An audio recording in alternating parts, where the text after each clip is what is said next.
एक शहर जो कभी नहीं सोता। लेकिन 1993 में मुंबई ने सिर्फ अपनी नींद ही नहीं, अपनी मासूमियत भी खो दी थी।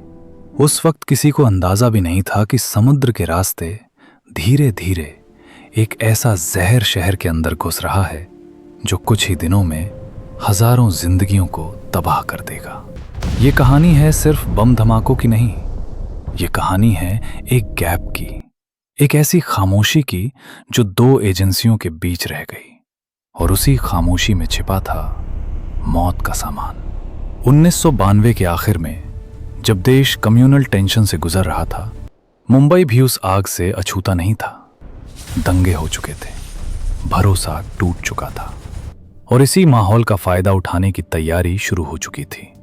देश के बाहर, सीमा के पार, दुबई और पाकिस्तान के बीच कुछ नाम, कुछ चेहरे एक नेटवर्क बना रहे थे। उनका मकसद साफ था, मुंबई को हिलाना, भारत को डराना।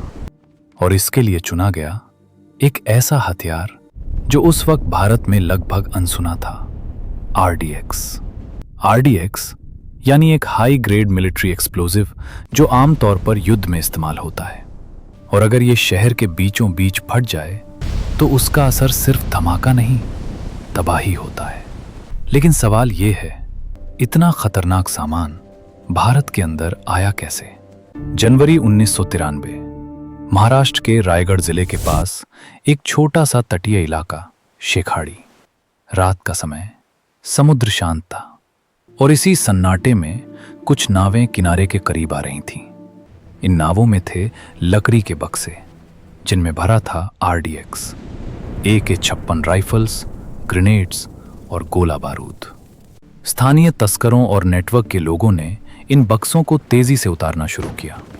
सब कुछ प्लान के मुताबिक चल रहा था, क्योंकि उन्हें पता था इस इलाके में निगरानी कमजोर है।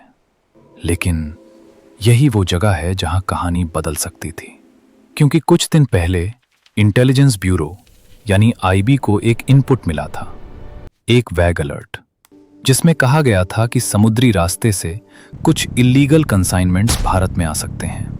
यह इनपुट बहुत स्पष्ट नहीं था, न तारीख न सटीक लोकेशन, लेकिन खतरा जरूर था। IB ने यह जानकारी आगे बढ़ाई, लेकिन यही वो पल था जहां कोऑर्डिनेशन की सबसे बड़ी परीक्षा थी। कस्टम्स, जिनकी जिम्मेदारी थी समुद्री रास्तों की निगरानी, उन्हें भी कुछ सस्पिशियस मूवमेंट्स की खबर मिली थी। लेकिन दोनों एजेंसियों के बीच कोई क्लियर कम्युनिकेशन चैनल नहीं था, कोई संयुक्त ऑपरेशन नहीं बना, कोई अर्जेंट रेड अलर्ट जारी नहीं हुआ।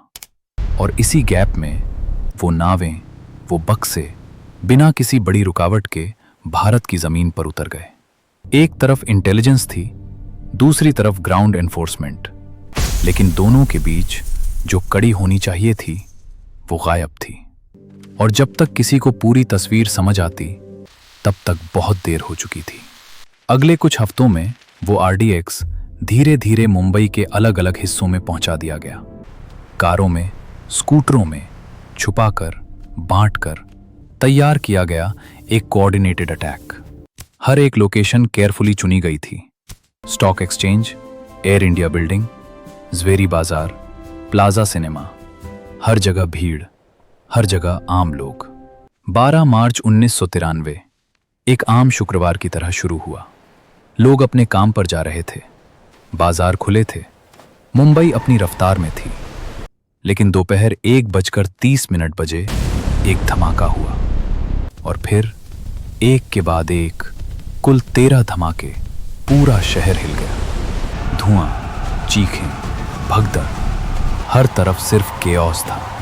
स्टॉक एक्सचेंज के बाहर लोगों के शरीर मलबे में दबे हुए थे। ज़वेरी बाजार, जहां सोना बिकता था, वहां खून बह रहा था। एयर इंडिया बिल्डिंग, जिसे देश की शान माना जाता था, वहां सिर्फ टूटी हुई खिड़कियां और जली हुई गाड़ियां थीं। इन धमाकों में 250 से ज्यादा लोगों की जान गई और 700 से ज्यादा लोग घायल हुए। लेकिन ये सिर्फ आंकड़े नहीं थे, ये परिवार थे, सपने थे, जिंदगियां थीं। और जब जांच शुरू हुई, तब धीरे धीरे एक एक करके सच्चाई सामने आने लगी। आरडीएक्स जो इस्तेमाल हुआ था वो भारत में बना नहीं था, ये बाहर से आया था, समुद्र के रास्ते। और यहीं से फिर वही सवाल उठा, क्या इसे रोका जा सकता था? जांच एजेंसियों को पता चला कि शेखाड़ी लैंडिंग एक आइसोलेटेड इंसिडेंट नहीं थी, बल्कि ये एक ऑर्गेनाइज्ड स्मगलिंग ऑपरेशन था, जिसमें लोकल पुलिस, कस्टम्स के कुछ करप्ट अधिकारी और अंडरवर्ल्ड का नेटवर्क शामिल था। लेकिन सबसे चौंकाने वाली बात थी वो इनिशियल इंटेलिजेंस इनपुट्स, जो अगर सही समय पर सही तरीके से एक्शन में बदले जाते तो शायद ये आरडीएक्स कभी मुंबई तक पहुंचता ही नहीं।